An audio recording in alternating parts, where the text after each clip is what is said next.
Nagpakita ng malasakit at pagmamahal ang Philippine National Police at Municipal Advisory Group matapos tulungan ng isang pamilyang nangangailangan sa Abulog, Cagayan.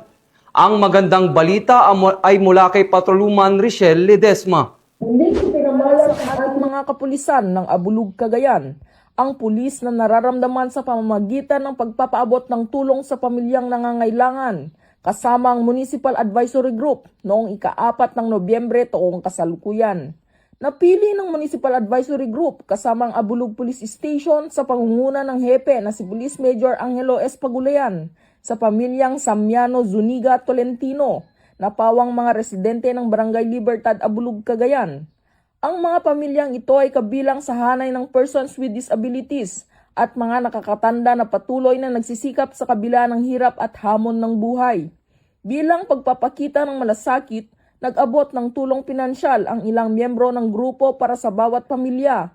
Nagbigay din sila ng mga grocery items, bigas at isang saklay para sa persons with disabilities upang makatulong sa kanilang kalagayan. Ang mga pamilya ng mga benepisyaryo ay labis ang pasasalamat sa kabutihan at malasakit ng ating mga Municipal Advisory Group members na mas piniling tumulong at magbigay ng suporta na nagsisilbing instrumento ng biyaya sa kapwa-tao. Kasama rin sa aktibidad si Pastor Rodolfo Rarangon ng May Brothers Keepers Life Coaches na nagbigay inspirasyon sa pamamagitan ng pagbabahagi ng salita ng Diyos.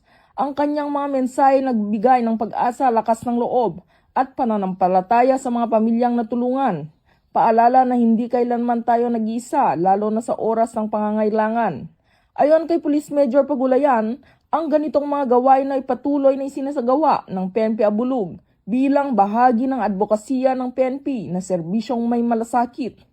Ang pagtutulungan ng PNP Abulog at Municipal Advisory Group ay isang patunay na maraming mga nangangailangan ang natutulungan kapag may pagkakaisa at malasakit ang bawat isa. Dito sa Police Regional Office 2, ako ang inyong Police News Network Correspondent, Patrolwoman Ledesma, alagad ng batas, taga-taguyod ng Balitang Pulis.